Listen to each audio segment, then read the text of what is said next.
Tēnā tātou, ka tīmata tō tātou nei kaupapa I tētahi waiata.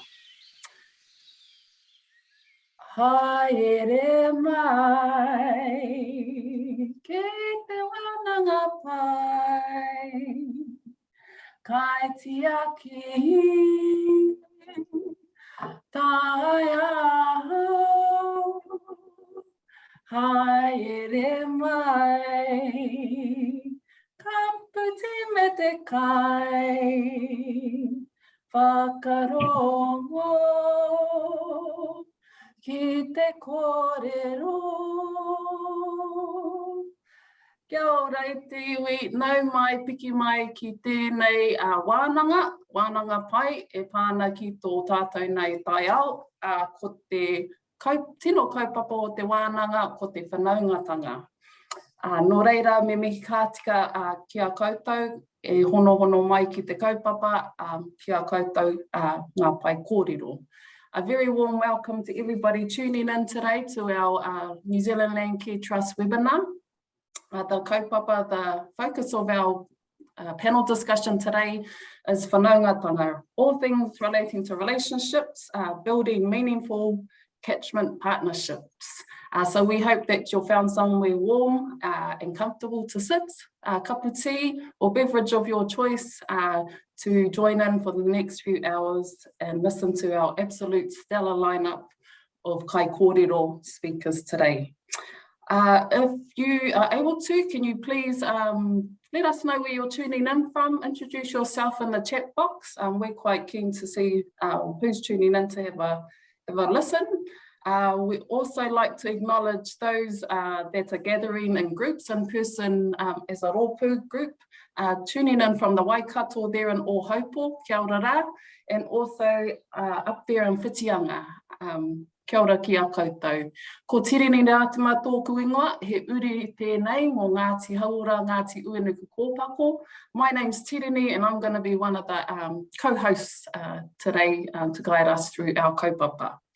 From here, I'm going to pass it over to the other co-host, which is Sam Gibson, and he's going to fill us in a little bit more around the outline of our discussion. Kia ora, Sam. Kia ora.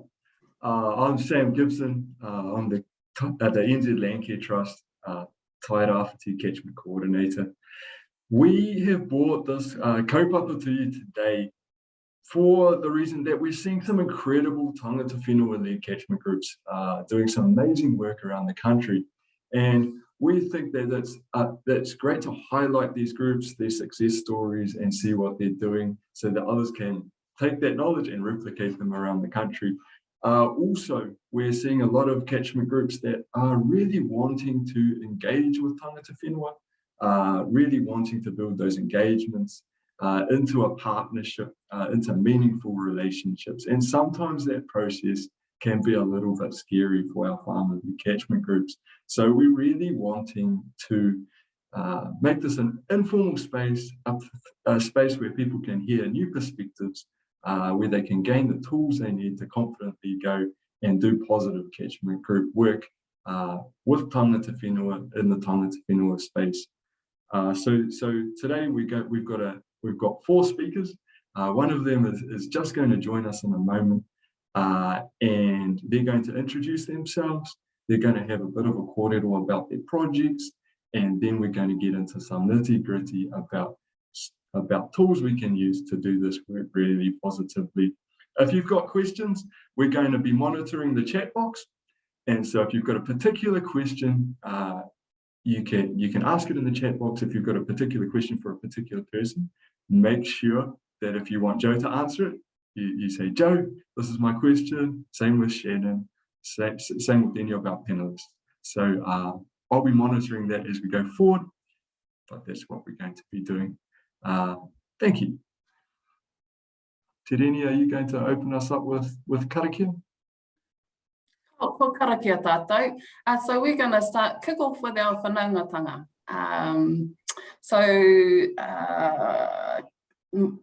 I'm going to introduce our first speaker. mai te waitapu o Rotiti, he uri tēnei no Ngāti Piki ao te aroa waka.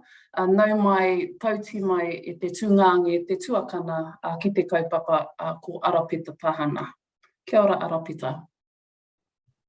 Whakamohio mai ko ai koe nohi a koe ki te iwi. Pai, tēnā koe Tirini, o tira tēnei kamihi ake ki o kōtau e whakarongo mai nei e mātakitaki mai nei, a kōtau kai o kōtau whāwhārua, o kōtau maungahi, o kōtau awa tēnei kamihi ake ki o kōtau. Ko Arapita Tahana tōku ingoa, me ki pēnei ko matawhaura te maunga, ko te Rotiti ki te ai hinga te moana, ko te kaituna te awa, ko Ngāti Piki ao te iwi, he uri hoki au no Ngāti Mākino, no Tapuika, no te Arawa Waka. Tēnei kamihi ake ki a kōtau. Kia ora. Tēnā koe Arapita, and hea tō kaupapa? Kapai. So I have a involvement in a few taiao initiatives around this rohe. So I'm based at Lake Rotiti, just out of Rotorua. Currently involved with a lot of our Māori land trusts out here. Currently the chair of Rotiti 15, which is a 8,500 hectare block.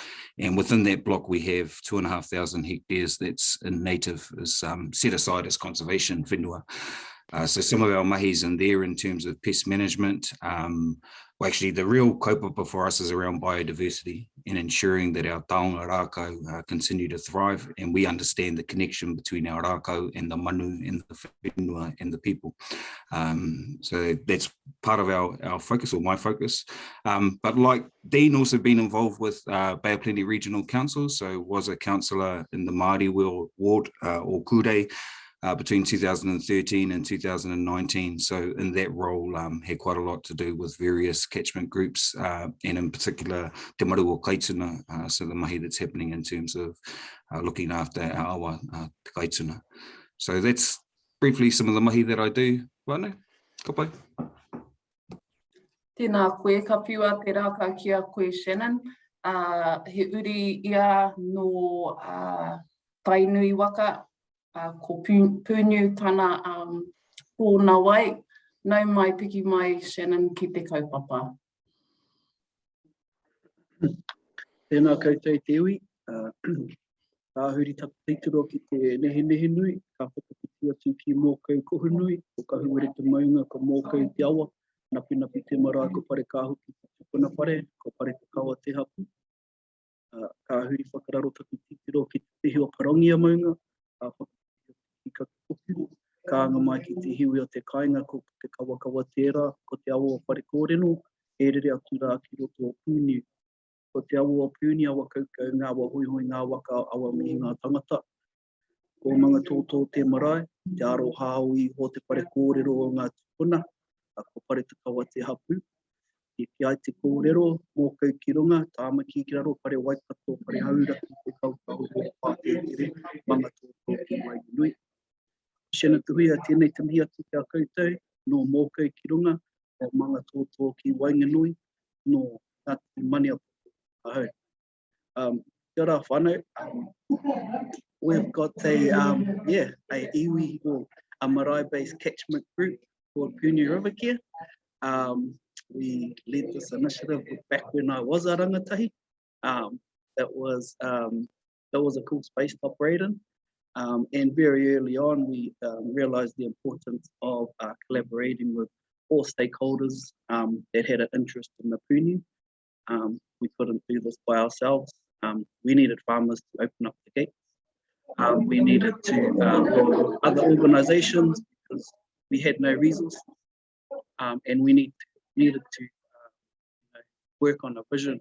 There was a shared vision, not only our marae, our tangata whenua, but also across the whole community.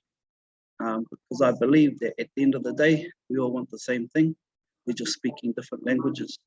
So yeah, it was cool. And we've kind of advocated that, we've been that interim between farmers, marae, council, and everybody else that's involved. So kia ora, really looking forward to sharing our journey and maybe helping others achieve similar aspirations, but also, yeah, really interested in hearing what else is happening out there across Aotearoa. Ngā mihi. Tēnā koe, Shannon. Nau mai e te pāpā, no te tahataha o te waiari, makahai marae, tapuika, nau mai piki mai e te pāpā ko Dean. Whakamohio mai, ko ai koe nohia he paku kōrero e pāna ki tō kaupapa. Kei te mihi, kia kutu. Ko Dean Flau he taku ingoa, ko tapuika te iwi, ko Rangiuru te maunga, ko kaituna te awa. I tēnei rā, i kōrero ana hau, he te tia mana o te maru o kaituna. E mihi mai ana kia tātou. I suppose, just briefly, I suppose I've been involved with the mahi that I'm going to talk to today, probably most of my life, really. A little bit like my whanaunga down there, Arapeta, at the top of the river. We've been brought up around it, and we've been with our elders who have been part of that, and we are now heading towards being the elders ourselves, so around that, and so we all contribute to the journey. But for the kaituna, the journey started a long time ago, but I think what brought it into perspective in regards to its degradation, or the possibility of degradation for the river, was the Y4. So the Y4 is the Waitangi Tribunal, the fourth claim to be filed with the Waitangi Tribunal. And that was around the protection of the quality of our water, our mauri of the awa, and those sorts of things. So the journey kind of, this type of journey kind of started for me anyway around that time. That was about 1984. I think we were still young. It wasn't high on our agenda at that point in time, but it has become over our lifetime. So e mihi mai ana kia tātou. Would you like me to share your video now, Dean? Oh, what I was thinking, Sam, is maybe towards the end, when we look at our three kind of things that we'd like to talk about, I'd just like to share the video once. Arapeta, that's that video where we celebrated the document coming to fruition, and we'll then being able to use it. So maybe towards the end, because I think the video picks up on a lot of the values of what we do in the various catchments that we're involved in. So yeah, maybe towards the end. Let us know when is the right time. Kia ora. I'd like to introduce Joe Barbridge. Joe is a real community leader here in Tairāwhiti, chairperson of Matawai Marae. Also, she sits on the Motu Catchment Group. She sits on the Eastern. She's a trustee for the Eastern Field Link as well. One of the real movers and shakers here in Tairāwhiti, belonging to Matawai Marae, which is a community marae. A little bit different to a lot of what we got around the country. But Joe, would you mind introducing yourself? Ai, tēnā tātou. Tautoko au i ngā mihi ko mihia. I te pai kōrero tēnā tātou. I te tau tōku pāpā, ko Puki Hina i te maunga, ko Motu te awa, ko Horauta, ko Tāki Timu ngā waka, ko Matawai te marae, ko ngā pōtiki te hapu, ko te aitanga maha ki te iwi, he hononga anō tāku ki roto o te whānau āpanui.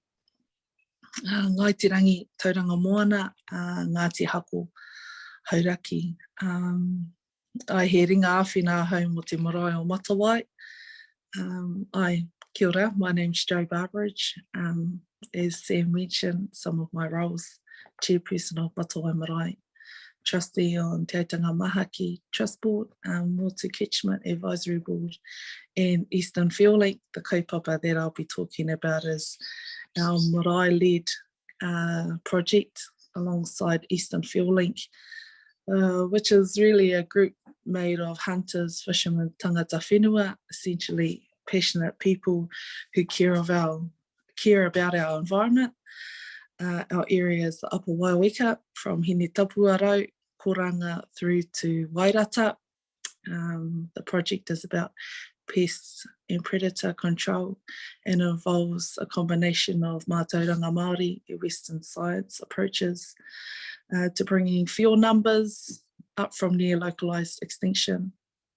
Aye, and there's more, but aye, that's enough. Ka nui tērā. Tēnā tātou.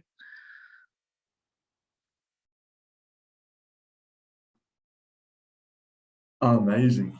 Hey, thank you, team. What we're going to do now is talk through some questions that have been a bit of feedback from many of our catchment groups, and we'd like to gauge your thoughts and your perspectives, if that's all right.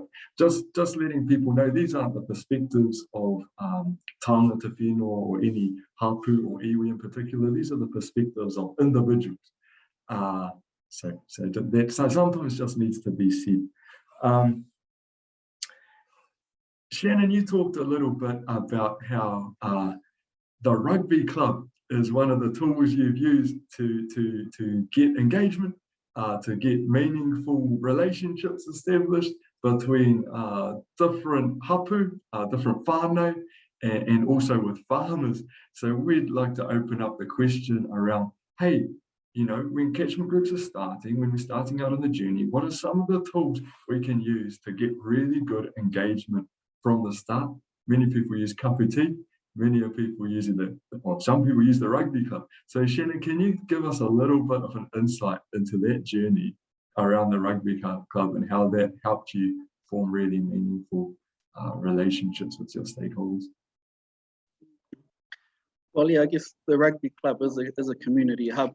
It already exists, and I think well, I know that with our kaupapa, because we're intergenerational, being here, and a lot of the whānau, even the landowners, have been here since that time.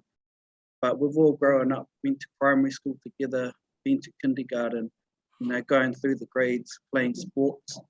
And so when we realised where our place was as we grew older, as kaitiaki, these were our responsibilities, you know, to you know, respect the sacrifices that had been made from our tupuna. We moved into we knew the landowners because they're all our bros, they're all our mates, you know. They're you know, we didn't actually know too much of the history until we got a bit older, but we still had that bond, you know. We bled together on the rugby field. And so a lot of our conversations when we go on have to do with, you know, the Chiefs and the All Blacks, and find that kind of common ground. You know, you're not going in talking about biodiversity and microorganisms and stuff. And so, yeah, it's kind of been our, you know, as Aotearoa New Zealand, rugby is kind of something that's always brought us together. And so we've used that tool. And even our first hui, when we set our vision for the kaupapa, we invited the collaborative stakeholder group that the plan change. We invited all those organisations to our rugby club, and it's just like a neutral ground, you know, rather than going to a marae or us going to somewhere else. It's neutral ground for us to have a conversation and all feel quite comfortable. Yeah, so I think it was just a strategy that we'd use, bring everybody together and come out with a good kōrero. That's a really neat point, Shannon. Some of our catchment groups, they find it quite daunting turning up to the marae, not knowing the tikanga and not knowing how to hold themselves. It can be quite a daunting thing for some farmers, you know. So that's quite a neat thing, is finding that neutral ground. But also sometimes turning up to the marae is a really good thing too. You know, it helps break down those barriers. I know with Eastern Field Link, Joe, it sounds like hunters were driving past the marae not knowing it was there, and kind of going hunting in whenua that you guys had a connection to. And then when this catchment group started, sounded like the hunters turned up to the marae and were really, their knees were knocking and shaking and kind of didn't quite know how to do it, but you assured them that it wasn't going to be too scary. Would you mind talking us through making the catchment groups coming to the marae not that scary of a thing. Would you mind talking us through that process? Yeah, definitely. It was daunting for some members of Eastern Field Link to make that initial build that relationship at the marae. And so I think what was important was having key people in place at the marae to be able to, show that the marae isn't a daunting place. Coming in a more not so formal process, but having an informal time to come in. So for us with Matawai Marae and Eastern Field Link, it was just at a marae hui where we had lots of our whānau at the marae, and it was just coming in, and having a conversation, giving Eastern Field Link the floor, having a listen, and then again going back to their cup of tea at the end of it, and making them feel as much comfortable as possible. It is daunting. It is scary for some people, but I think for me, what was important was that Eastern Field Link understands from our marae point of view that we're a community marae. We sit in a real special place in that we kanohi ki te kanohi. We are face-to-face people. We love that chats. Yeah. Cool. Thank you, Jo. And sometimes people don't even know where to start. Like, you might be working, sometimes our family catchment groups might be working in a catchment and they're like, now we know that there's several hapu involved here. Who do we talk to? And Arapeta, you've been involved with the council. Hey, what are some of the tools you use to break down and point people in the right direction and start that really, because if we don't start that engagement and that conversation, that partnership from the beginning, it can be difficult to gain afterwards. If it's a tangata whenua lead group, it's sometimes difficult to bring the farmers on board later. And if it's a farmer lead group, it's often difficult to bring the tangata whenua on later. So do you have some tools that you can use in that process? Oh, kia ora, Sam. I think that just a couple of things I should mention up front, whānau, because I probably have a slightly different context to some of the other kai kōrero here. So I'm not involved in a catchment group per se, and haven't had to kind of bring communities together or members of those community. A lot of my mahi has been on whenua Māori. And so what I want to talk about, and sorry whānau, I'm going to jump to another aspect of relationships. For us in our mahi that we've been doing on our whenua, the first relationship we've been trying to establish is our relationship with the whenua and the taiao. So we're not even worried about the kazis around us. The first thing is, can we connect back to this whenua? And the reason that we've started from that perspective for our trust is an acknowledgement of our whakapapa. And what I mean by that is our whakapapa to the atua, to the gods, and to the natural world. And in our narratives, our whakapapa tells us that as humanity, we came after the natural world. Those rākau, those animals, the whenua, the wai, that all came before us. So the first step for us is acknowledging that the taiao was our tuakana. And so for us, the first step for us was just connecting back to the taiao. And so some of the mahi we've been doing isn't like a normal, I suppose, a catchment group, or we haven't been focused on catching pests or whatever. We've been focused on just sitting on the whenua, doing karakia, just observing what's there, seeing the birds that are there, seeing the rākau there, connecting our mauri back to the mauri of the whenua. So I just wanted to mention that because that's part of the angle that we take. So the first relationship we need to honour is our relationship to the taiao. And then through following that is then the relationship with the people. And in our context, because it's on whenua Māori and it's rich with a whole lot of narratives from the past, the initial focus for us has been bringing ourselves together as the hapu and the iwi that connect to that particular whenua.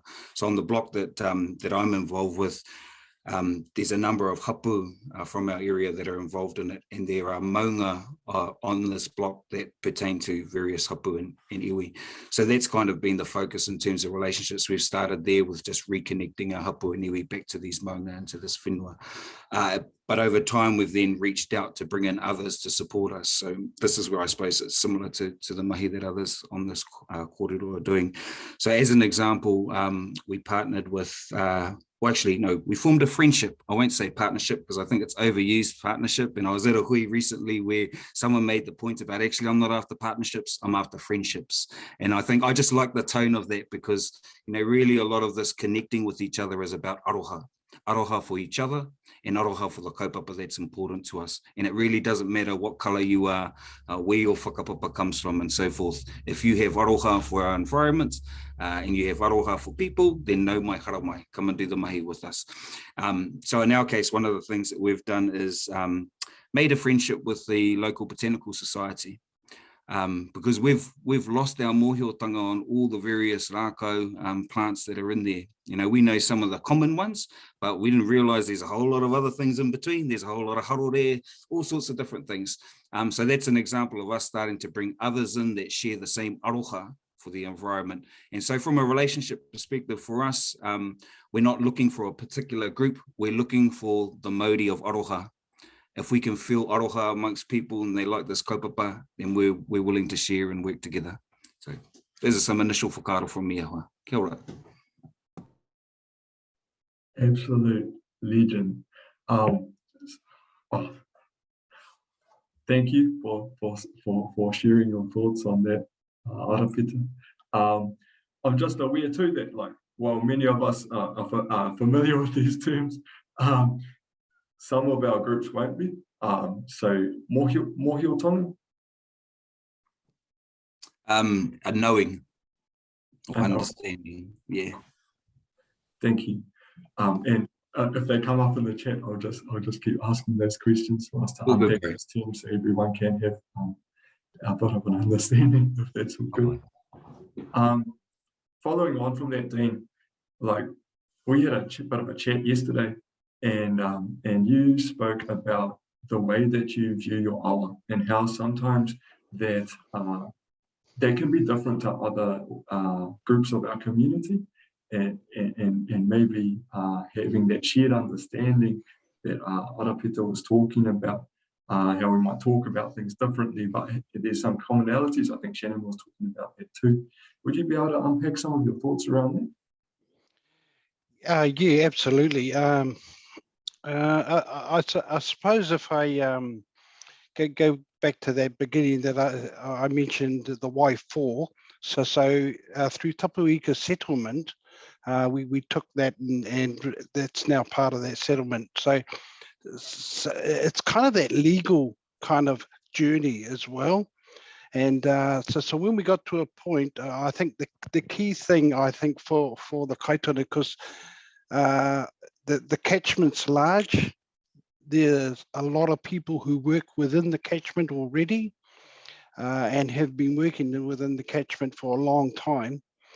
But I think what the settlement does is it brings back a focus for tangata whenua, which a lot of the time we were segregated from our river. We knew that it's our river, but we didn't have as much of a say on how the river was to be managed in that. So one of the earliest things, well, one of the things we needed to do was put some sort of a document together which would guide.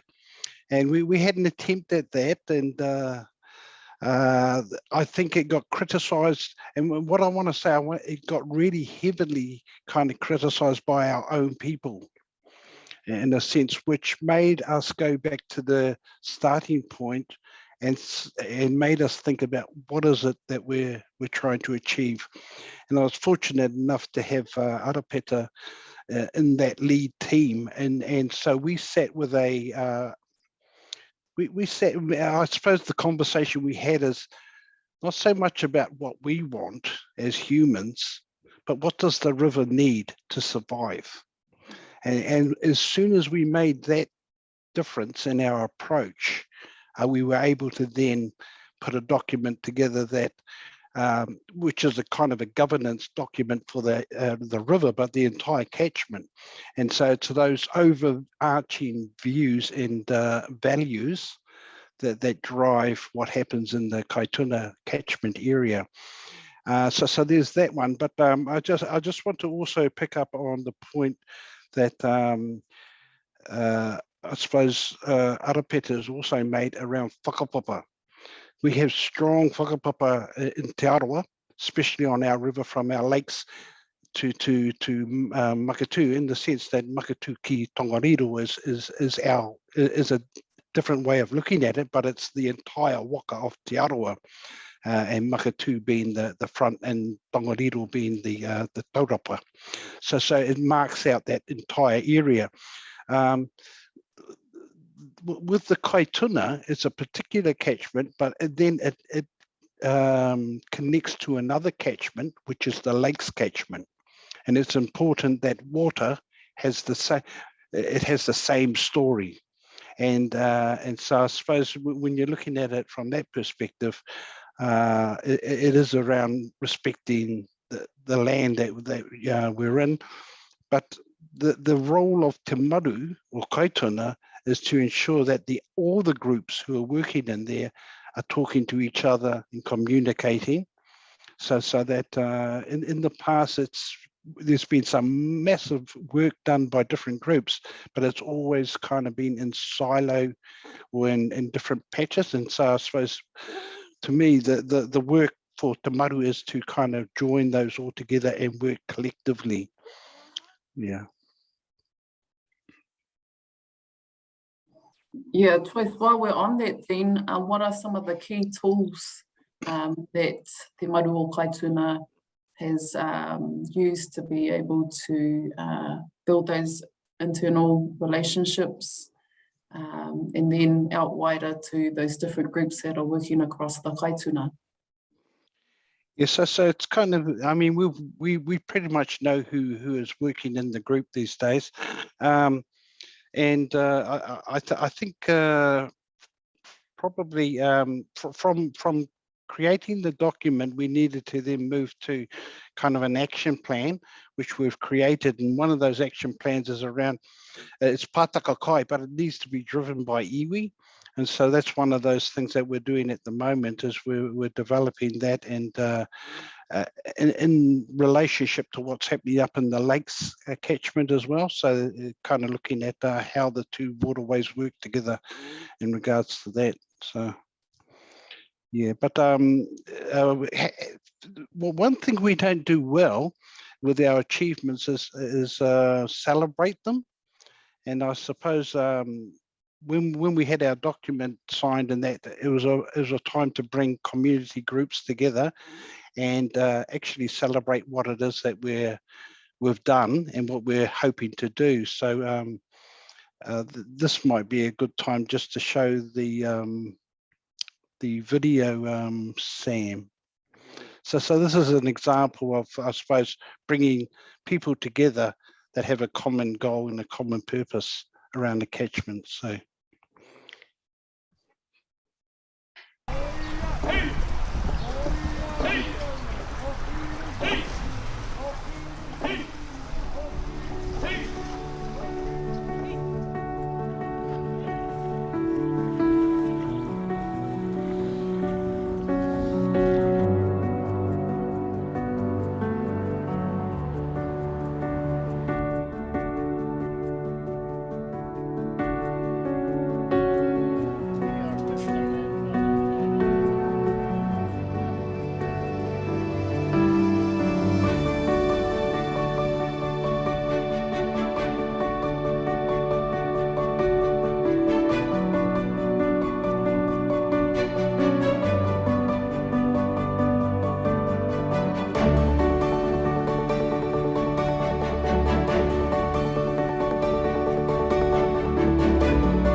Thanks for sharing that, Dean. That's pretty insightful. And to me,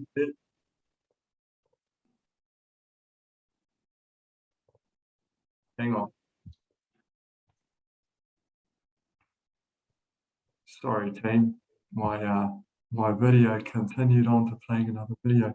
But what I really liked about your video, Dean, was that it shows tangata whenua having a really meaningful and lived relationship with the awa, which is just cool, but alongside many other groups as well. So it looked like there were lots of shared aspirations and goals being achieved in your video. And I like a picture says 1,000 words. Yeah. And that video really did for me. So I appreciate that. I was wondering, we've got our next question. That segues really well into our next question. And the next question is, let's talk about some of the essential Māori values and how this influences your overall goals, as well as the day-to-day operations of your group or project. And I reckon that's a real opportunity to speak to your aspirations and for living with the awa, also our aspirations living with the whenua. But how do we marry those up when we have multiple groups involved? Maybe there's the council, maybe there's farmers, maybe there's other people. How do we, how do we work with everyone's aspirations together, and what does that look like? Would anyone like to speak to that? Don't everyone jump forward. All good, bro. Hey, yeah, so I think values for any kaupapa, any organisation need to be agreed upon, and they need to be well thought out. Obviously, the key value for this kōrero here is Whanaungatanga, strategic relationships and empowering whānau. So that's a core value of whenever because we can't do it alone. I mean, when we started our kaupapa, we had to go back to our marae because we have no land. So my granddad gave me 20, I said I could use about a 20 by 10 metre little block of land on the marae. And that's where we started. And then we slowly gained interest from other members of the whānau, seeing things happen, seeing plants growing. Then now we're on a 4.7 hectare lease with a Māori, with Māori whānau land. So yeah, I guess that Whanaungatanga, I mean, we worked with Doc at the start, and I can remember Mike Pavia from the Living Waters Project rocking up and just seeing something happening and saying, do you need a hand? And we need water. So next week he drops us off a 25,000 litre water tank. And then we get our local council come in, and they didn't have much resources, but they had an ecologist that worked there. And so she was able to guide us around the knowledge around seeds and species, because we knew nothing. We've grown up growing kai garden, and then we all of a sudden have, we're looking at these native rako, these rako Māori, and so we had to start from scratch. Not only that, it's the business side of this mahi we're doing, because we didn't want to become weekend warriors where we give up time with our whānau watching rugby because we're down at the marae or doing a kaupapa along the river, because the taiao is in such a bad state. Papa Tūnuku is hurting. It's a full-time mahi.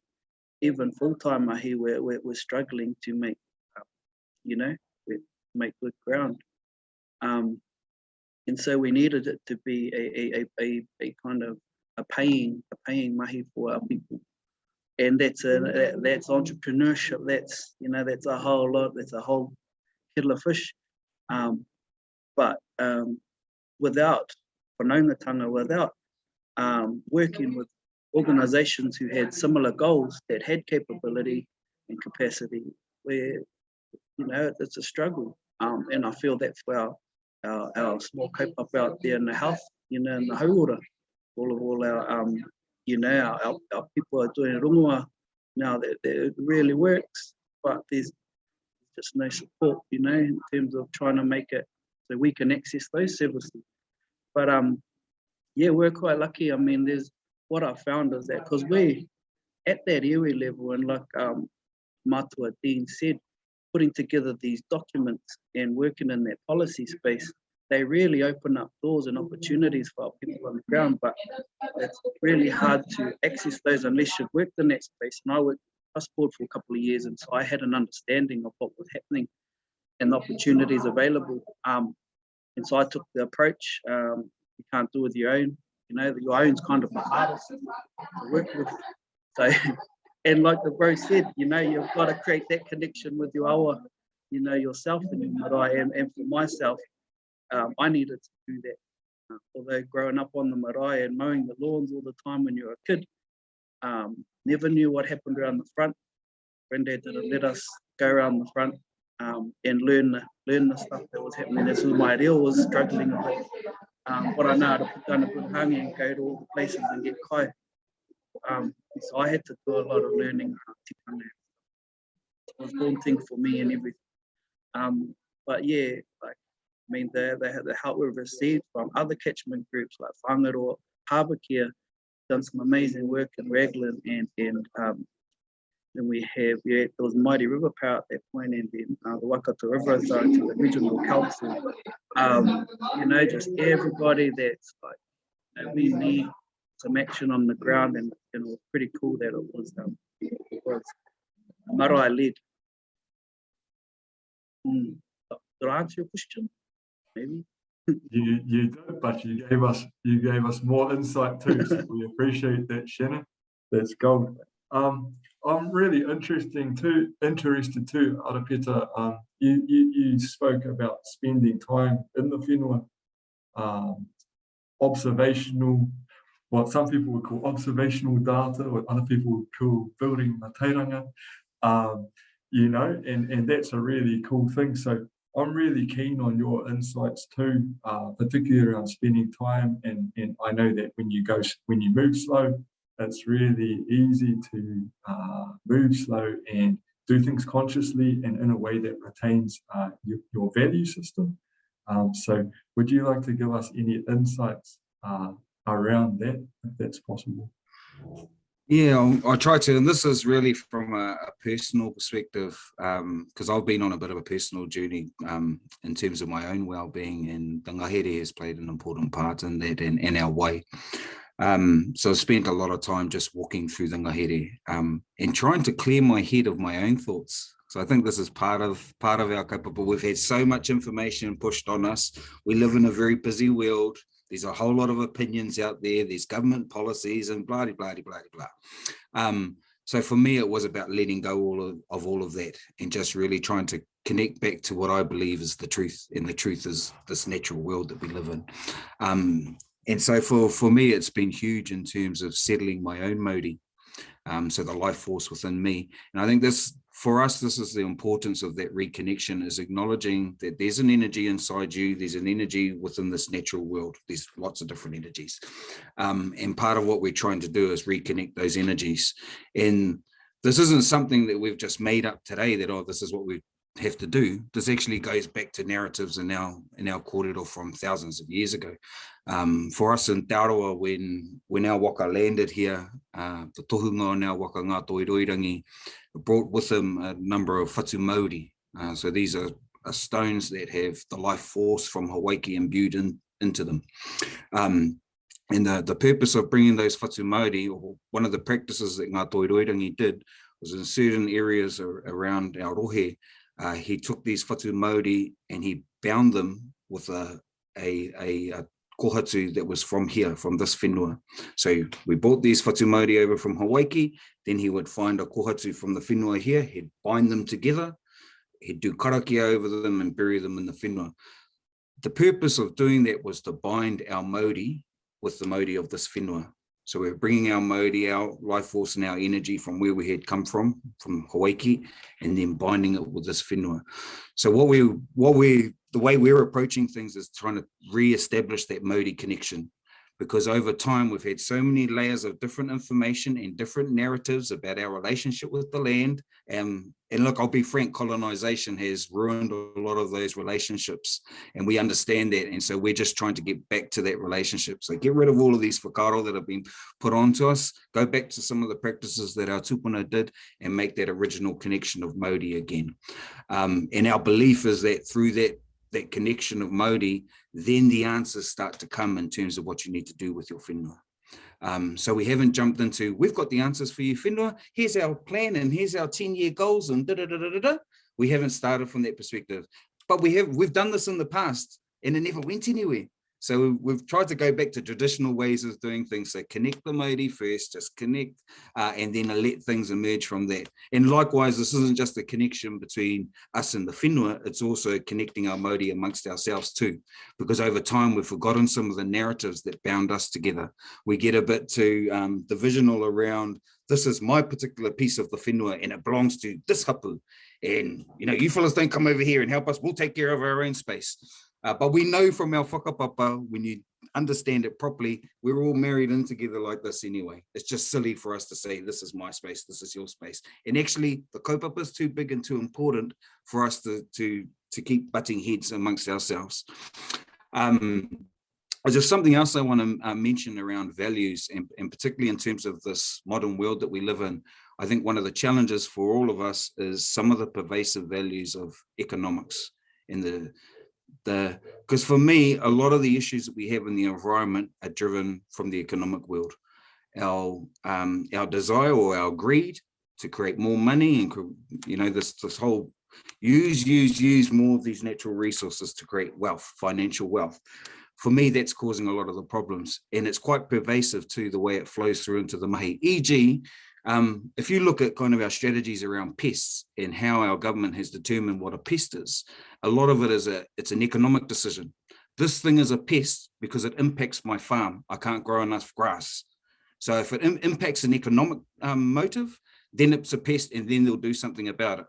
Now, you know, that's a bit hoha for me because it's this pervasive thinking that's kind of, it goes across this whole space. And I suppose just something for us to remember, those of us who like doing this mahi, and we're working for the whenua, but we've got this overlay of government policy and the thinking that comes with it. And I think part of our mahi, this is one of the challenge for us, that all of us that love doing this mahi on the whenua, we don't only have to do the mahi on the whenua, we've also got to do the mahi in terms of these policy settings and the way that government thinks. And for the groups that I work with, at the moment, we're choosing not to engage too much in the government side because we just want to get ourselves settled on the ground and be very clear about our own tikanga and our own values and what's important to us. Because I find whenever we go into those government spaces, start debating the policy, the whakaaro starts to be focused on what they're doing as opposed to what's important to us. So we're just trying to strengthen ourselves. So when we go into those spaces, we're very clear about what's important to us and how we want to roll. I'll stop there. I think I'm starting to go wee wah wah. So, kia ora. I want to lock you in for a podcast soon, if that's okay. Be great to explore your thoughts around that in a lot more depth, because it's a really valuable perspective and something a lot of our other landowners in Aotearoa will really benefit from hearing. So I really appreciate that. Sorry, Sam. I said I'd stop there, but there's one, I just want to give you a little example of this pest thing and how I find it interesting. So, you know, Pest Plants is an example, a whole bunch of pest plants that the government have said, or regional council said, these are all the pest plants.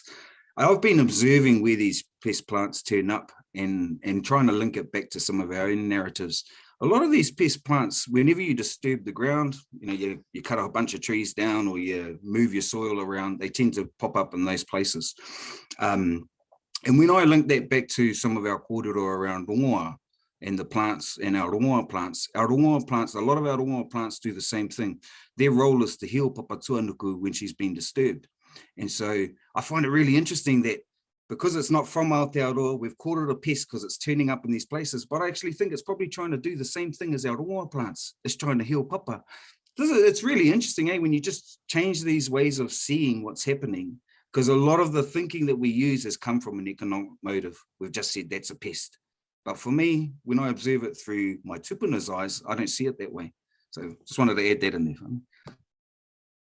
Legend. I agree. So pest control is my game. I'll go on a slide aside here. So pest control is what I do and I love it.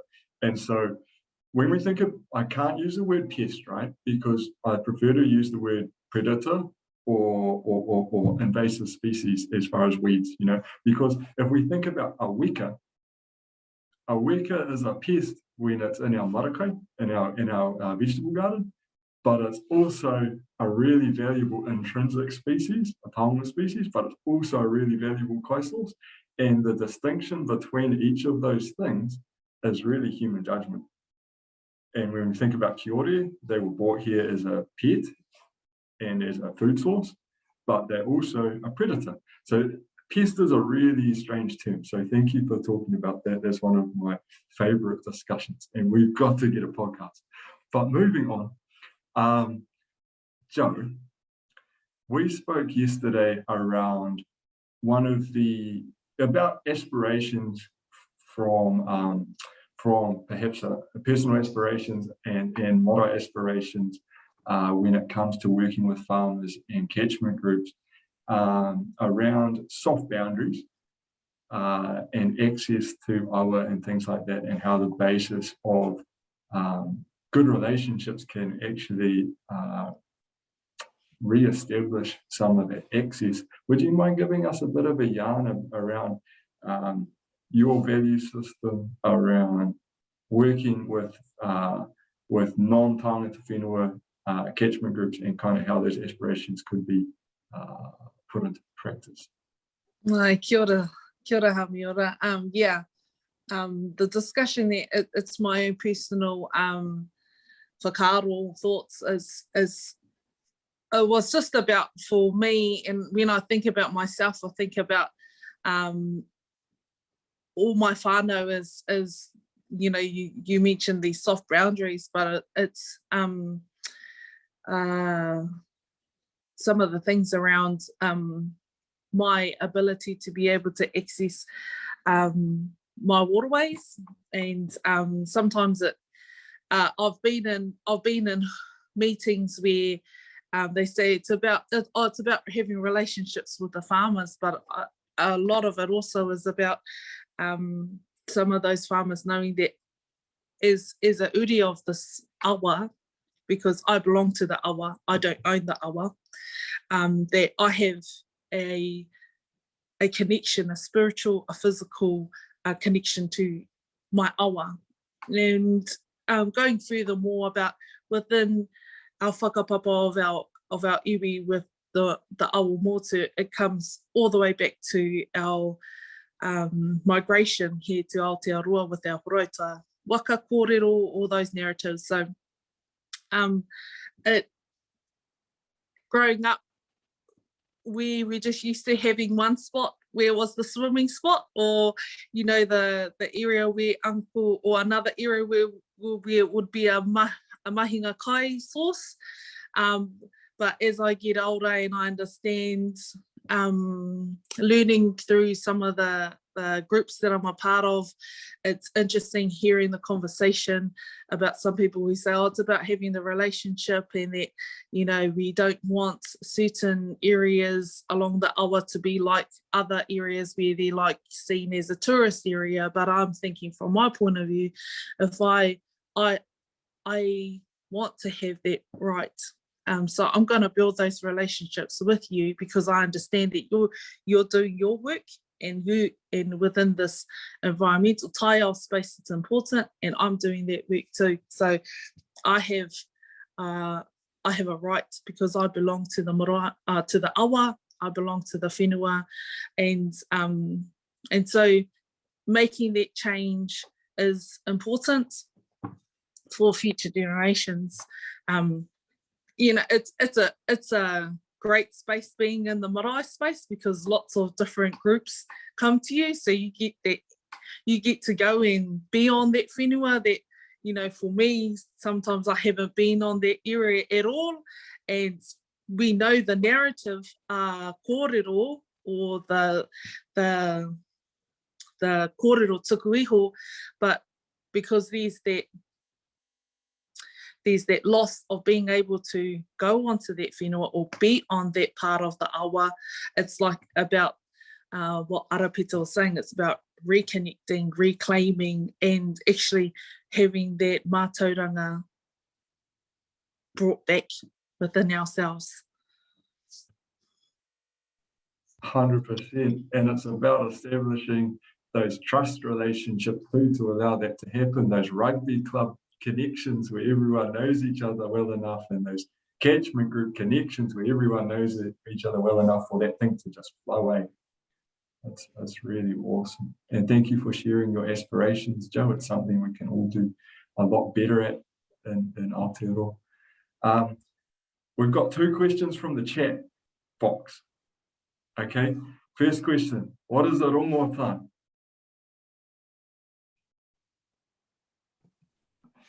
Sorry, what was the pātai of it? First question is, what is a rongoa plant? Ka pai. So rongoa are plants that we use for medicinal purposes. And there's a range of plants, but what I was referring to there is there's a number of those rongoa plants that you will commonly see appear when papatuanuku has been disturbed. If you see a slip in the whenua, if someone's moved a whole lot of soil and whatnot, there's certain plants that you'll see. And also a lot of our rongoa plants exist on the edge of the bush, of native bush, because what they're trying to do is extend the native bush. That's why they're on the outsides, because they're trying to claim more whenua. They're trying to cloak their mother and heal their mother. So yeah, that's what I was referring to there. Thank you very much. And one way that catchment groups can really improve their riparian planting is by having the relationship with a marae or local hapu, and consciously choosing their planting and having tangata whenua involved in the plant choice, because you can put in your rongoa plants, you can put in your mahinga kai plants, all those fruiting plants that are not only great kai for the different bird species and the lizards, but also for people. So that's one great relationship that can happen in catchment groups. Our next question from our chat. Sam, can I just join in on that, Kōrero? I think that's a great idea for the catchments to identify rongoa plants and then plant in their catchments. But I think what Arapita also mentioned was understanding the whenua. So understand what rongoa already exists, because that there will be the doorway into what other rongoa can be planted within that area. That's all. I want to add to that too, add that so part of that too is understanding the whakapapa of the plants and the whenua in that particular rohe, because there's relationships between rākau as well. Yeah. That will impact the way they grow and also their properties. So we know that certain rongoa plants grown in the wrong context don't have the healing powers, because they don't have the right whānau around them to create the right mauri to be able to heal. So that's another thing to consider too. And these are all conversations that can stem from having a great relationship with tangata whenua in your catchment group. That knowledge can sit there. Which brings us on to the next question from the chat, which is quite timely. Tanya, thank you for asking this question. I think it's on the lips of many catchment groups around the country. What is the best way for groups to engage with local hapu? So where can you find the information of who is the local hapu, who's the local marae for a catchment group, and what's the best way of going about contacting people or having an engagement? Does anyone want to speak to that?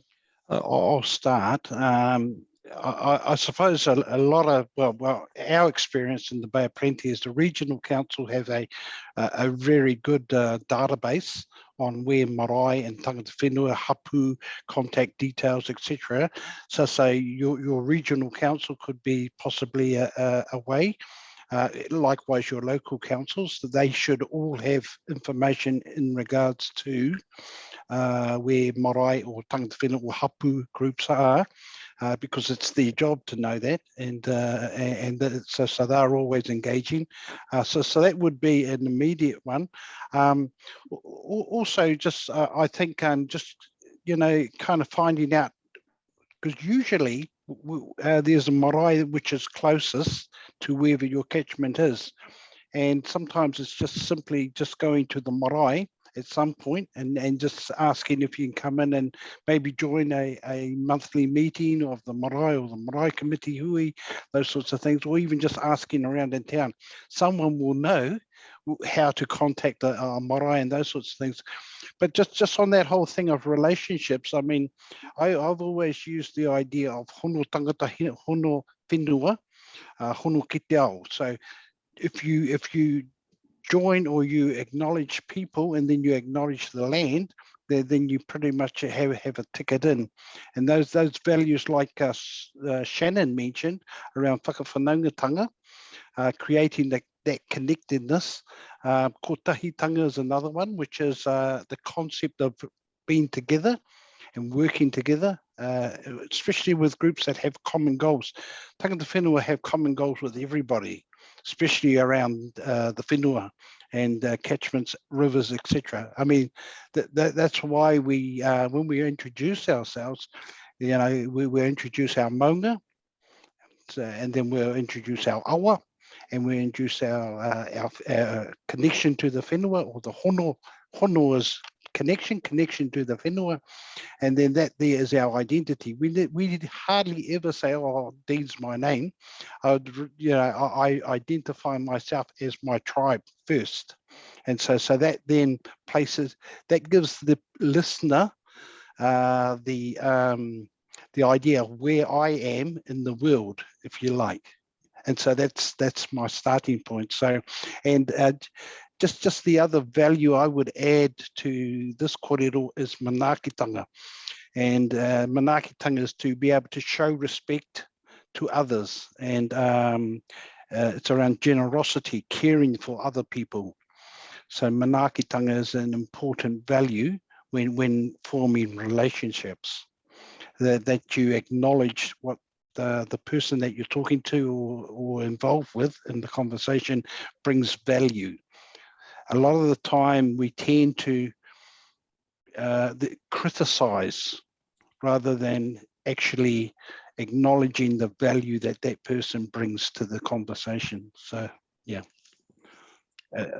someone else might want to talk. You brought a stack of value there, Dean. I appreciate it.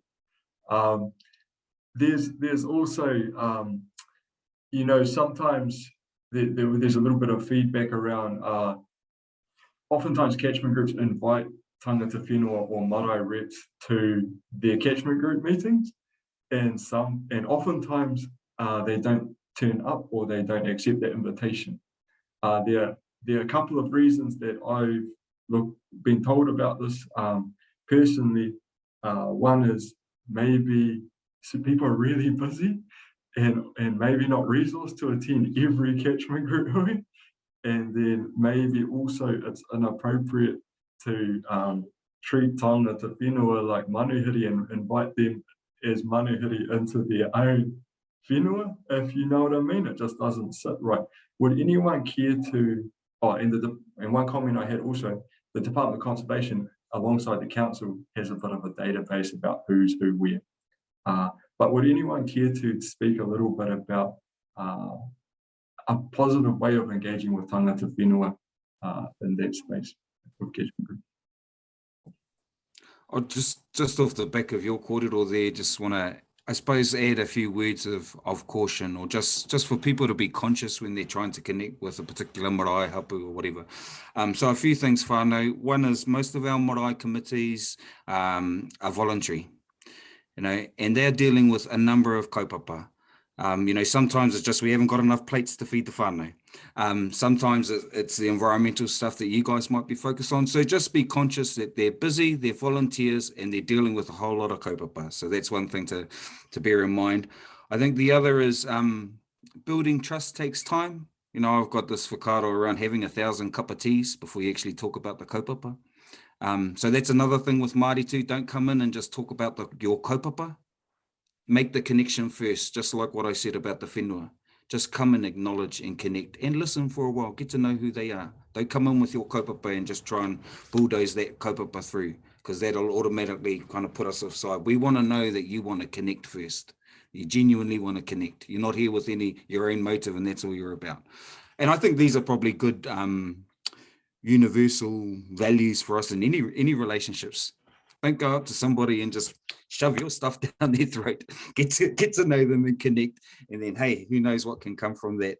And just one other point I want to raise too for catchment groups trying to approach iwi, hapu, marae is just acknowledge some of the pain of their history. And they might be mean to you, but it's not because of you. It's because they're carrying the mamai of the last 200 years and a number of things that have happened, their disconnection from their own whenua, the loss of their language, the loss of all of the values that our tupuna used to live and practice daily. So I just want to make that word of caution too, whānau, is that sometimes they'll behave in an angry way to you. And it's not because they're angry about you, it's just all this mamai that they're carrying. So part of these relationships too is about healing that mamai. Not just the mamai of the whenua, but the mamai that tangata whenua carry from what's happened over the last couple 100 years. So just wanted to add those whakaroa. Does anyone else have a nanny that that gives you a telling off, and once you've worn the telling off, you can go and have a positive cup of tea? Like, does anyone else have nannies like that? So like, I find oftentimes when I turn up to the marae, it's like, yep, I'm gonna put my armor on. I'm going to take that telling off. It's not going to be pleasant. But now you've told me off. Can we get back to having a cup of tea and just be friends again? And like, I wonder if that's like an approach that we can kind of think about. Heads are nodding. That's cool. We've got a whole list of questions. We've got a little bit of time, but I've got one from Shanna here. She has land in the Waimata catchment, and she's planted it with a whole forest, and there's plenty of kai from Haumia there. And she was wondering, is there some kind of sign she can put up? I don't know yet there is, but is there some kind of sign she can put up that welcomes people on to forage, that just says, hey, help yourself? Unless it's words that, I don't know, does anyone have any ideas around that? Because it seems like a pretty neat principle and a pretty neat invitation. Silence. Maybe we just put up a welcome to forage here sign. Yeah, I was going to say, bro, just as simple as that. Just no mai, get you a kai. Cool. Te Reni, would you like to ask any questions, or would you like me just to carry on? Yeah, some really rich kōrero coming through, but I guess we've got a whole heap of catchment groups. Our organisation works with catchment groups, and that really have absolute, really open to learning and engaging with Māori and all those facets marae iwi. And we've had some really good points raised around the approach that we take with our whānau at our pā and at our in the tribal space. And I just really want to unpack that a bit, quite a lot, because I feel like on the ground for our catchment groups, our non-Māori catchment groups, that's a really big question mark. And so I really want to open up the space to say, what are some of the ways that would be, and we're breaking that watering it right down into, what are the practical ways that our catchment groups could approach the marae. I think that would be really helpful. And I just want to add too is that we get passionate when we get involved in a particular kaupapa or something that's very dear to our hearts. We get very passionate as humans. That's our nature. And so I think a point I wanted to make is to take ourselves out of the centre and remove blinkers and to see, think of a bigger picture than what might be going on for our catchment group or whatever that, kaupapa that we're involved with. So I just wanted to add that sometimes we can get so wrapped up in what we're wanting to achieve and just get so focused that we can dismiss some of the subtleties that can have a big impact in the relationships that we build. So coming back to my question to our panel, let's unpack some of the practical ways to approach tangata whenua, which we've heard a little bit more about already. Would anybody like to answer that?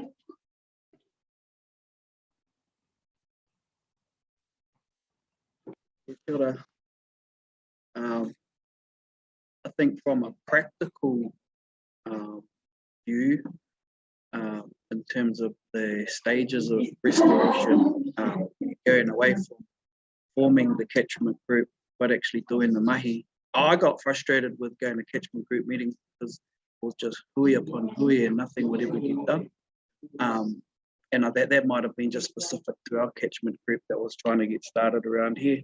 But it was just a lot of talking about plan change one, policy, what does that mean, submissions, and it was, and we just wanted to see mahi happen.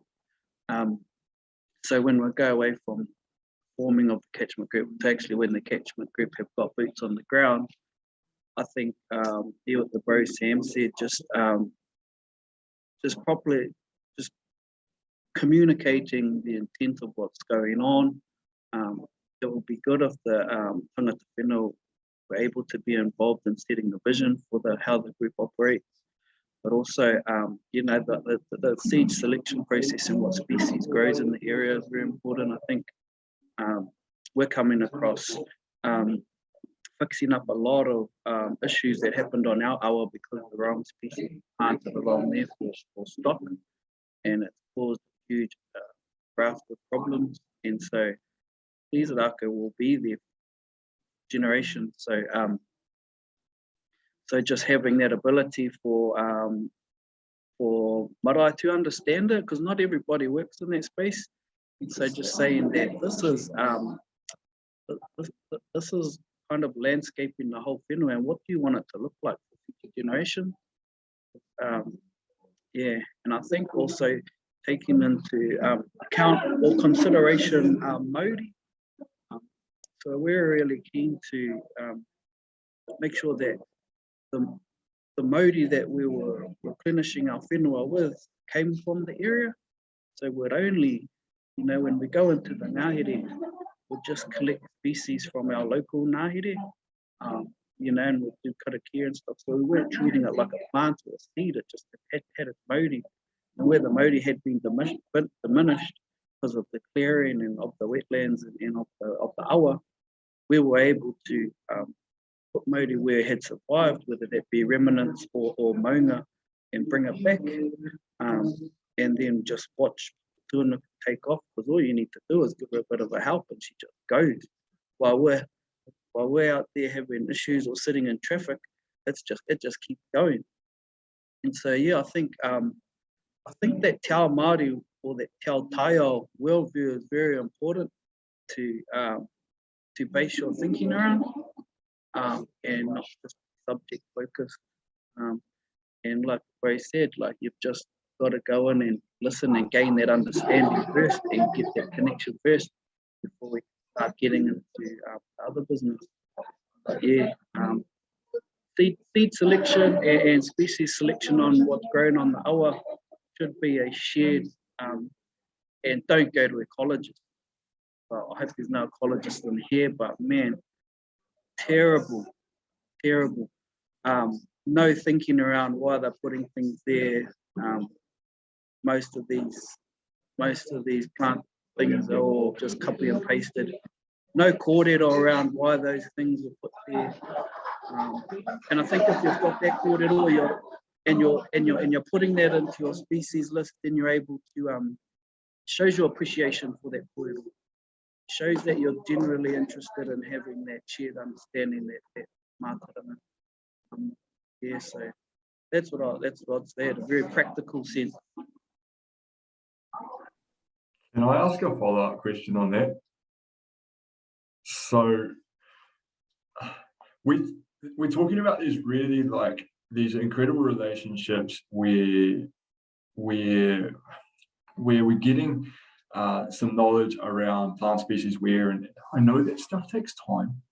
So how do we resource tangata whenua? Because there's settled and non-settled iwi, and oftentimes settled iwi have some financial resource to have people active in the space, and then non-settled iwi sometimes don't. And it's one of these things. So do you think catchment groups could and should be thinking about, hey, we're employing a catchment coordinator, which is a really common practice in Pākehā-led catchment groups, right? Should we also be employing a tangata whenua role that gives resource to being able to meet those conversations? Because oftentimes it's our catchment coordinator that is engaging those conversations. And then if they're meeting with someone that isn't resourced to have that conversation too, are these roles that, I'm just interested, are these roles that should and could be included in funding applications for catchment groups moving forward? Yeah, absolutely, without a question. You can't go to an ecologist and get them to do a planting plan for free. So you shouldn't expect that mātauranga to come from our people for free. You can't go to a counsellor, a psychologist to talk about stuff that's happening now within us, so we can't expect a ronga person to do that. So these are just like, we've got to really look at it. And without a question, should be acknowledged that it's of equal value, that Western knowledge in our mātauranga. And if catchment groups are looking for these relationships, it's a no-brainer that, hey, if you value it and you need to do it, include it in the funding application. It's not that hard. Jo, I mean, a lot of the work that we do is voluntary at our marae, and then because you're the marae rep on another group, and then because you're on these many, and they're all voluntary roles, and so when they're asking for, there should be. I totally agree. And I just want to pick up on something Shannon said around, growing plants, plant selection, and so forth. And there's we can really learn a lot from our taiao. And so the big thing is that things take time. That's a big value right there, time. And so I would encourage everyone to grow, ka tipu mai tētahi kakano, so to grow a seed, and that's how long it's going to take to build relationships. They're not things that pop up overnight, but we're in a day and age where we've got McDonald's and KFC, so we have this instant gratification kind of value system, and very mental driven. So I just wanted to really acknowledge that our taiao will show us those things that we need to be able to connect to each other as people. Dean, do you have a kōrero on relationships, practical approaches? But I'm just, and I don't know if any of the attendees come from the Bay Conservation Alliance, but it's an alliance of groupings here in the Bay of Plenty. And so they've formed a group of like-minded groups that come together. And I just know that they have someone who manages those relationships across as well. I think they have a cadetship. I think they have a cadetship which they work with local iwi and hapu and marae with in regards to that. So I might be speaking out of turn, but I know they do have a cadetship and they promote working with iwi and hapu.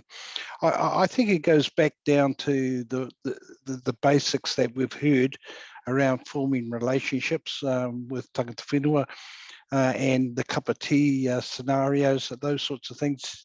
Have those build the relationship, and Yeah, it's.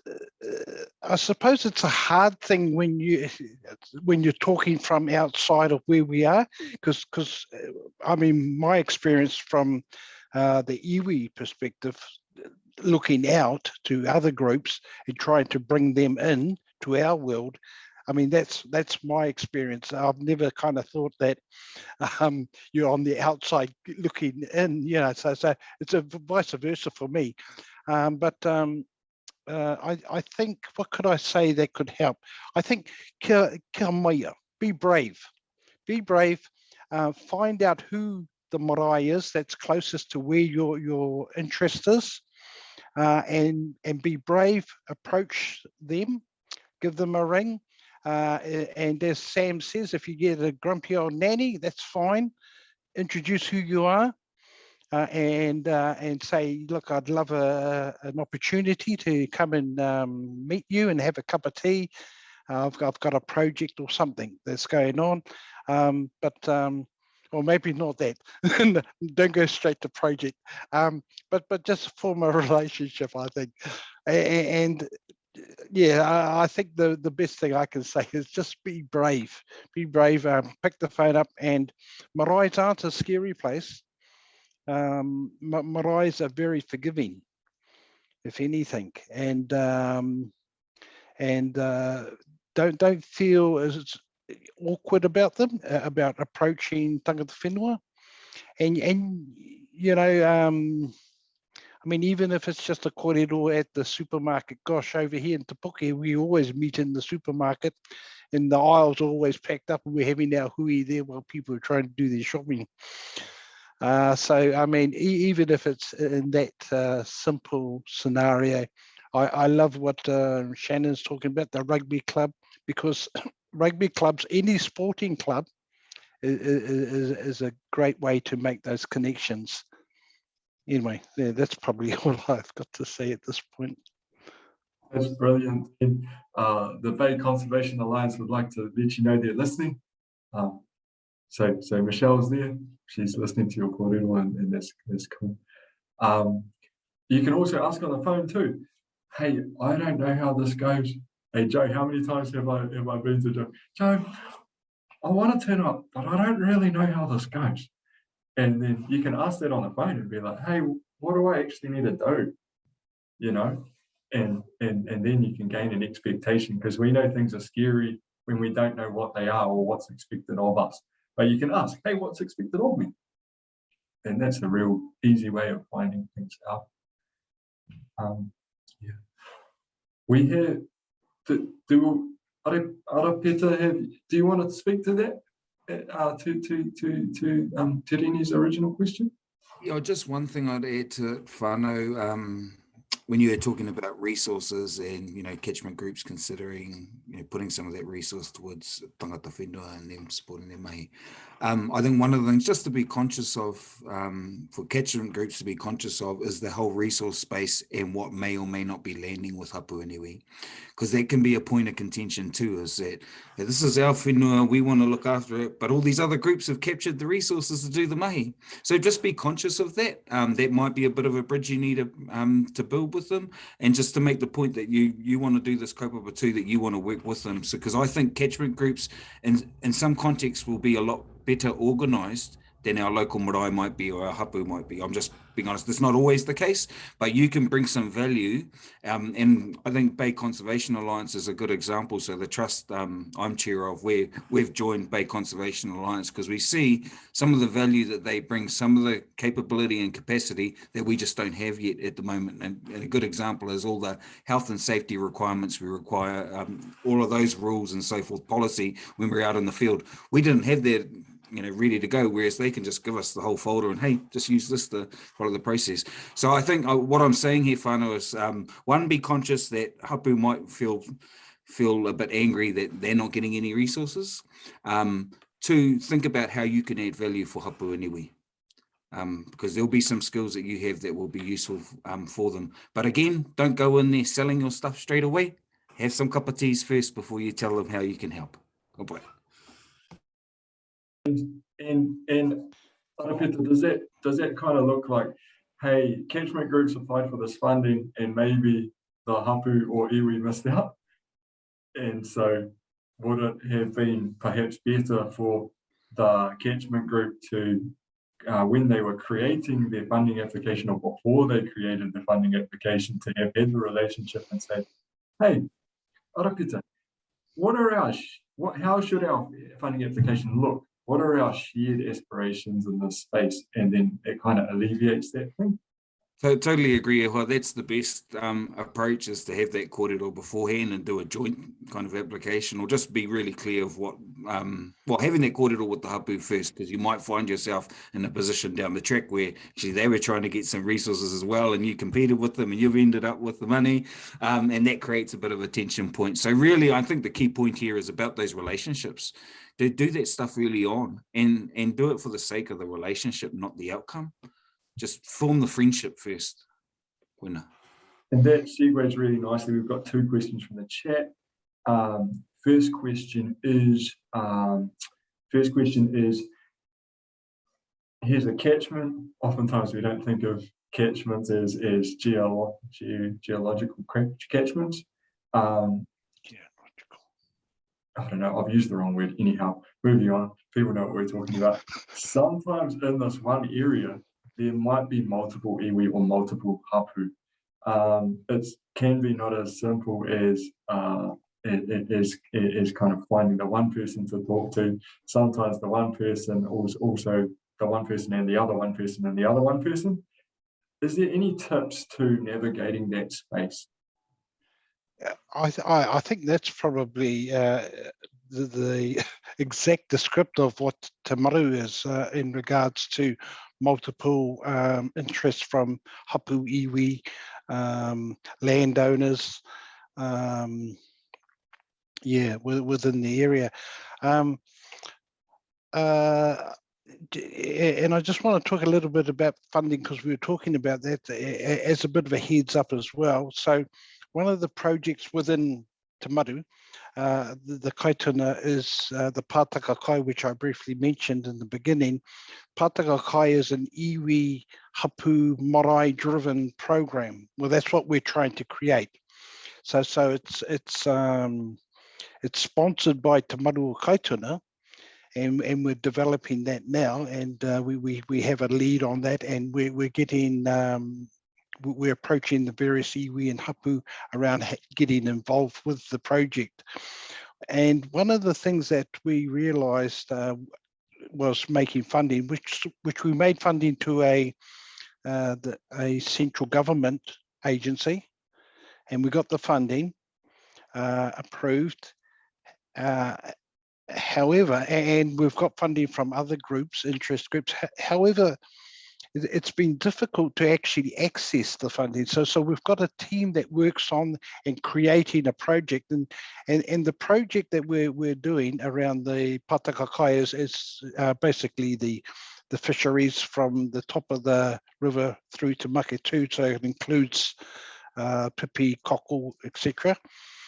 But we made a decision to move to a maramataka model, which means that our model will start in June. And that's kind of the end of the funding round for others. But we've got that now, but it took a bit to negotiate it. And part of this project is also interviewing our karo and kuia around their interests or their memories, etc., of the river and the kai.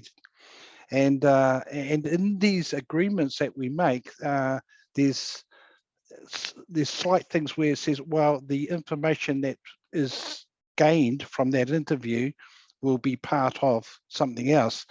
And so we've had to argue that no, it's not going to be. That's tribal intellectual property right. That's their right, their memory. And so we're not open to the idea of sharing their thoughts as a protector for them, for sharing that kōrero tawhito with us. So these are some of the kind of loops and that we have to jump through to try and get funding to do a project. So it's not always easy. Even when you have an entity like a co-governance entity, it's still not easy to actually try to bring the Māori voice and the Māori way of doing things. But you know, we're trying anyway. So we're injecting it into, I suppose, the current model to eventually turn it a particular way, which we're trying to steer that waka in. So I don't know if I've answered the question or whether I've just talked about something else. Sorry, Sam. No, you've done well, Dean, and those insights are always super valuable. You know, that's what we're here to gain is some insights, some multiple perspectives, because we know things aren't the same right across the country. So it's really, those whakaaro are really valuable. Appreciate them, Dean. But just even with the maramataka, we're having to relearn how that works on the river, and how the species of fish, etc., that work that live in that, how they react to it, because it's different. Arohe. So it's around trying to create it while we're trying to practice it, if you like. So it's all a learning curve. So I suppose the key message there is it's around education, further education, and if we're in that area where we're trying to now regurgitate some of our traditions and bring it back up into our practice again, that's kind of where we're at. We're at that educating ourselves so that we can do a better job for the future, I suppose, basically. Amazing. Would anyone else like to speak? Yeah, sorry, Sam, I want to just pick up on a couple of things that Dean mentioned there. And it's around the mātauranga, our own mātauranga and mōhiotanga. There's a real renaissance of bringing back the way our tupuna thought, the way they saw the world and so forth. But we've found that you can't just reapply that straight away because the environment has changed. The environment that they lived in is different to the environment that we're in today. And I think this is part of the whole journey for us. That's why it's really important to connect, have that knowledge of the way our tupuna saw it, but you're going to have to work out what does it look like today, because we're learning that, you know, the maramataka gives us a good guide, but we need to understand it in today's context in the environment today. And I think that's a good learning for all of us is, you know, Western knowledge kind of suggests here is the answer, just go and do it.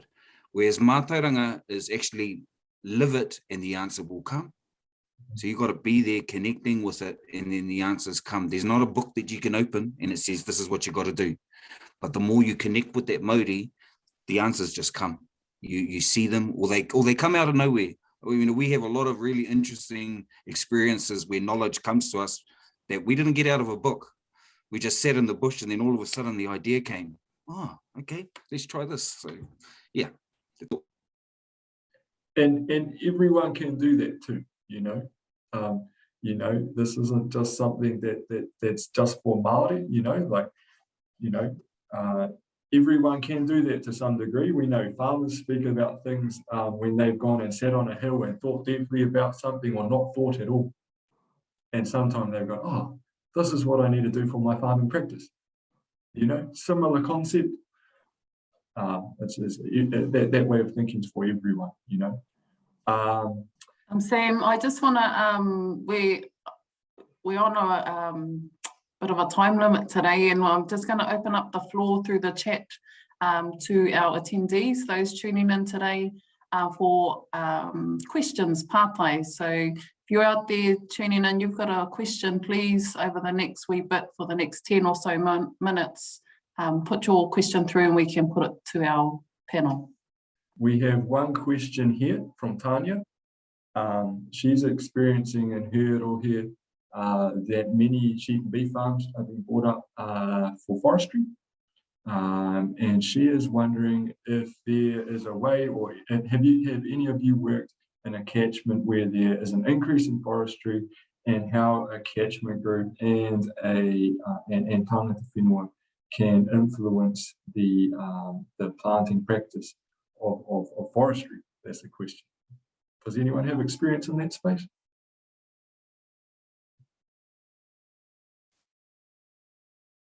Nope. I would put it back to relationships as well. You know, we can bring the science back into our catchment groups, and that really helps about river care. It really helps keep people honest and on their toes when they know that downstream of an operation there's some really good water quality monitoring going on.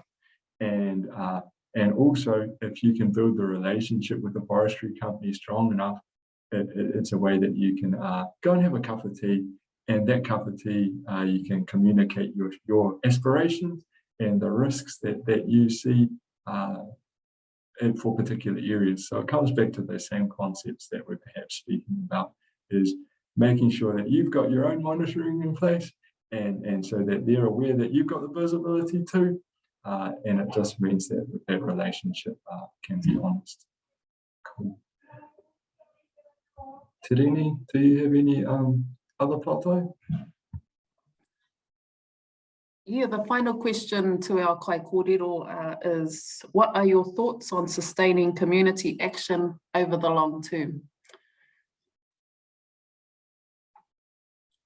Sustaining. Yep. Yeah, it kind of leads into, for me, it's for us and how we've been sustained, I guess, is around good business models. And although our responsibility as kaitiaki, being mana whenua, this will take time. And, you know, I think we really need to be smart and be clever around how we resource restoration moving forward. I think it needs to be built into a lot of business models, including the products or the type of things that we're using our whenua for. I mean, there's a lot of things, like sometimes I get worried that we're kind of washing a dirty industry. You know, that kind of concerns me a lot. Sometimes I think that we're doing visual mitigation as opposed to ecological mitigation, you know, so, but in saying that too, it's a step forward from yesterday. And what I'm trying to get across that, you know, we want this to be the bottom of the curve for Papatūānuku. You know, we want to be moving forward, and it's going to take time.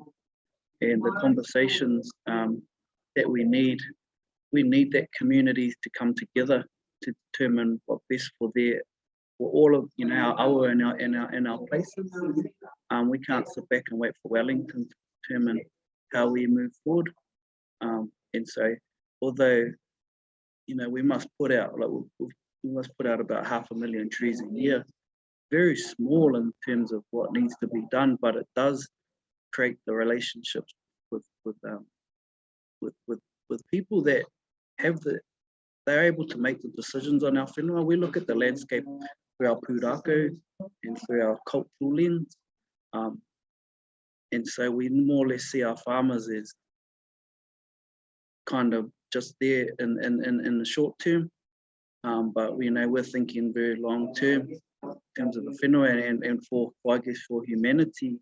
And so I guess, yeah, although it's very small for what we can do, you know, and what we can sustain now, I think it does bring our community together as a whole, and so that we can, yeah, as we start to move forward in the world, start acknowledging that there is more of a cost to what we're doing. So it's a more considered approach, and wasting less stuff and consuming less stuff and being more resourceful. So yeah, in the short term now, it's just, I guess, good, very smart business practice. Try and keep things moving, keep people turning up to work, keep the wheels moving for us anyway. Yeah. Kia ora. Would anyone else like to build upon that pātai there around sustaining community action over the long term? A couple of things from me, just picking up on Shannon's comment around seeing the farmers as being there as short term or others. that rohe. You know, from a Māori perspective, we've got a very long planning time frame. You know, we're thinking hundreds, thousands of years. This isn't about necessarily just the next 20 years. You know, a lot of the mahi that we do, for us, we talk about it being for about 3 generations away. And we know that's probably going to take 2 generations just to heal some of the stuff that's happened in the last 150 years. But a couple of comments I'll make around sustaining community action. I think kaitiakitanga at place is important. So, you know, the connections, those who are closest to the whenua are best positioned to do mahi. So, you know, this is where the importance of connecting with hapu, with marae, that are closest to those particular initiatives that you're doing. But I think in terms of sustaining all of this mahi, one of the frustrations for me is that I feel like a lot of the mahi we're doing is just mitigation for dumb decisions we've already made as humanity. There are some systemic issues that we need to deal with around the way we see the world and the way that economics operates. Because for me, that's kind of that's the driver of all of these problems that we're seeing, is our economic thinking, the thing of continuously utilizing resources, not thinking about our relationship with the land, not thinking in a circular way about how, when we take from the whenua, how are we giving back? How are we ensuring that Māori continues to flow around properly? So I don't have the answers to that, but I'm just flagging to all of us that, you know, there's a bigger piece of mahi we need to do as humanity in realigning the way that we live, because the system that we have at the moment, and particularly the economic system, that's going to continue to cause problems. And I appreciate the mahi that we're doing. I think it is helpful. Let's continue to do it, but we actually have to stop some stuff. We have to stop doing some stuff as humanity. And I don't think we're not quite brave enough yet to let go of what we think is really important. We really think we need that money. We really think we need the big balance sheets. But I know that, and actually Māori are really good for this. You know, our land trust is worth 76 million, 80 million on our balance sheet, but they don't give a damn. I don't care about your dollars. They care about the whenua. They care about the aroha between each other. They care about their mokopuna. So I'm just flagging that, whānau, that we need to change some of our thinking, and we need to stop doing some of the stuff that we're doing as humanity. And our culture has a lot of the answers to that. If we can live in a way that we're connected with the whenua, you know, we can sustain humanity into the future. And we need to remember that we're just part of this universe. We're not the masters of the universe. Kia ora. Kia ora, Peter. We've had multiple comments of being, oh, thank you for your insights down the chat. So that's really neat. I'd also like to just say one thing too, like a lot of our farmers are there on the coast here, particularly what Māori and Pākehā farmers, you know, like, and both Māori and Pākehā farmers think in multi-generations. Like a lot of our farmers from the coast here, like 5-6 generations deep. And you know, they're thinking about their farm environment plans and succession planning for 3-4 generations as well, which is really neat. But you know, there's long term and there's long term. You know, it's all good. Would Joe, would you like to speak to that question of Te Rene's?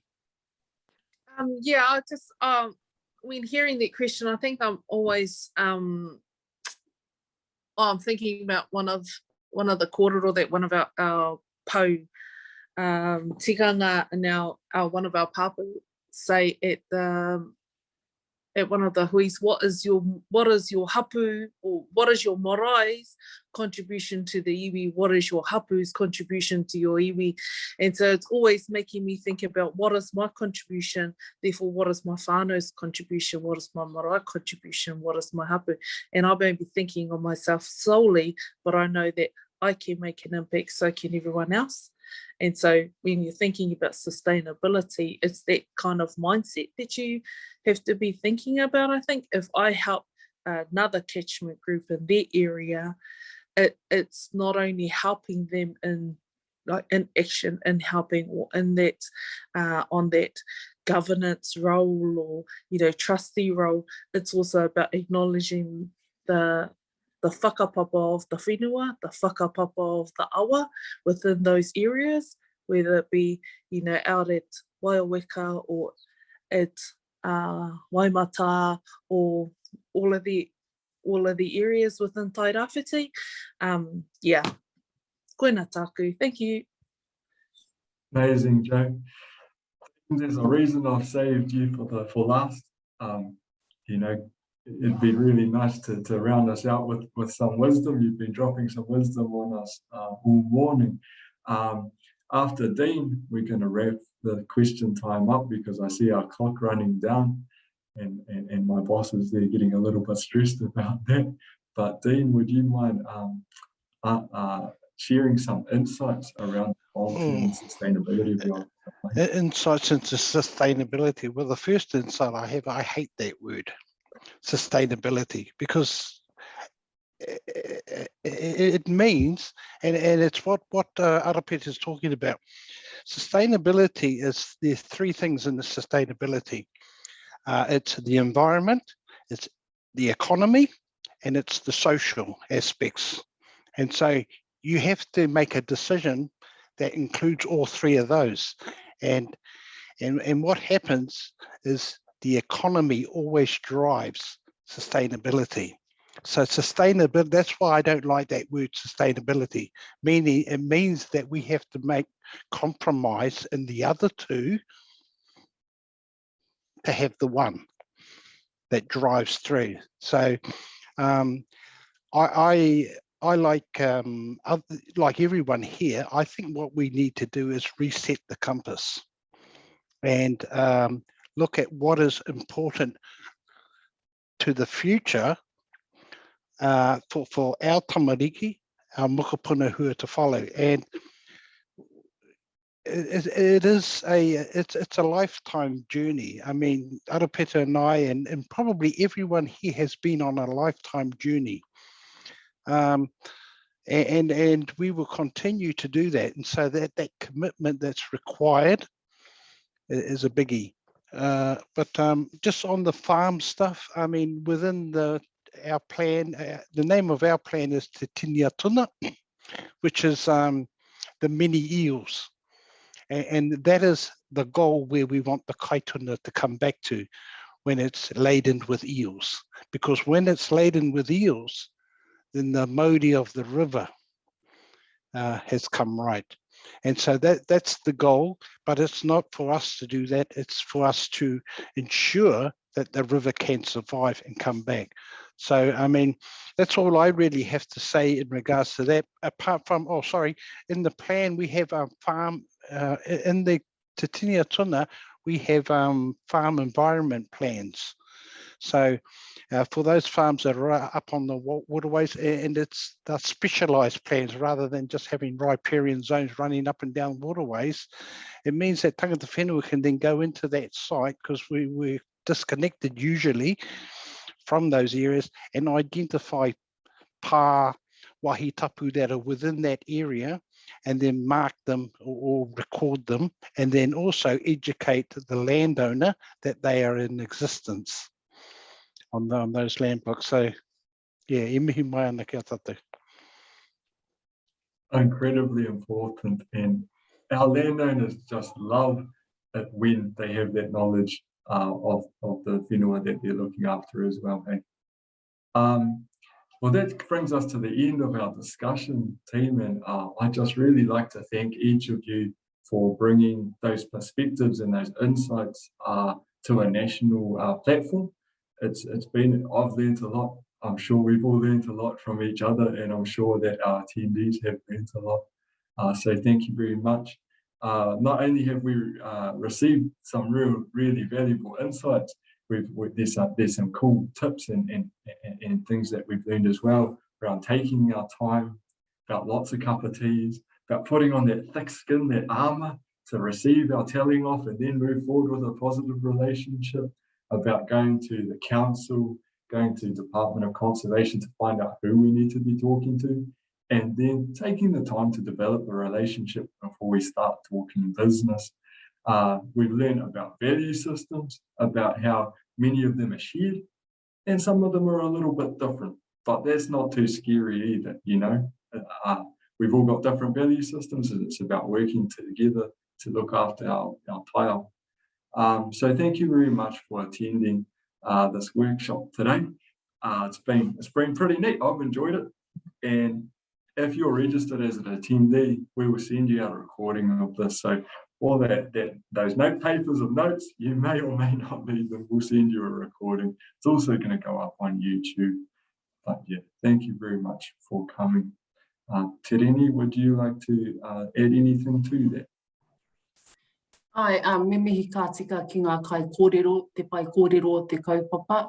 Just a very deep gratitude for all of our speakers today that have come together to discuss the kaupapa around Whanaungatanga. And we got a whole lot more than that. We got a really big insight into the te ao Māori perspective with tai ao. So yeah, just thank you for making time in your busy schedule to join us today. And again, out to all of those that are tuning in, thank you for tuning in to have a listen to our kaupapa. To close out, is there any final comments from our panel before we close with a karakia? He paku mihi tāku. Tēnei rā te mihi ake kia kōta katoa me ki ngā ringa rehe, ngā ringa raupā o papatu anuku me ranginui. Tēnei te aroha kia kōtau e whakapau wera, ki te tiaki, ki te hono anō, ki te Māori o wā o ngā atua ranginui me papatu anuku. So whānau, I just wanted to mihi to all of you on this, koe all of you that are let your blood, sweat and tears drop in order to help Papatūānuku, Mother Earth and Sky Father. So I just want to acknowledge my aroha to all of you for doing that mahi. Kia ora. Tēnā koe. I kōrero anō?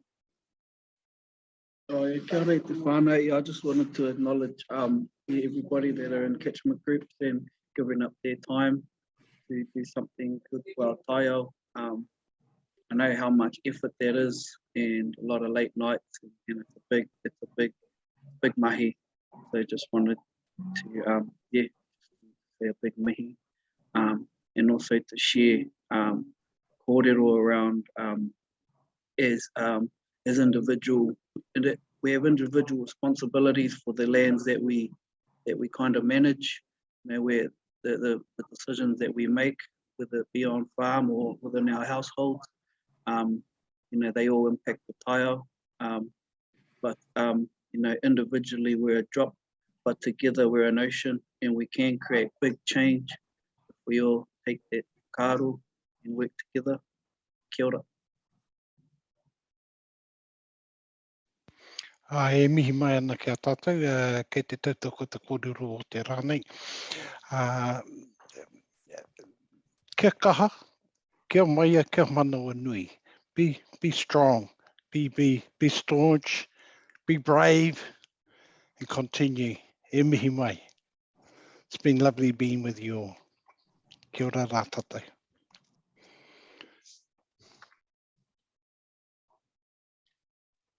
Ai tautoko Marika, ngā mihi nui. Ka pai. Ko tēnei te wāhei whakakapi tō tātou nei wānanga. So we're now at the end of our wānanga. Again, a big thank you to everybody tuning in, our pai kōrero mo te kaupapa, and everybody behind the scenes. We've got a big team at New Zealand Landcare Trust helping us, keeping us organised. So thank you, team. And I want to, ka whiua te rākau ki a koe, Dean, mau e karakia hei whakakapi te wānanga.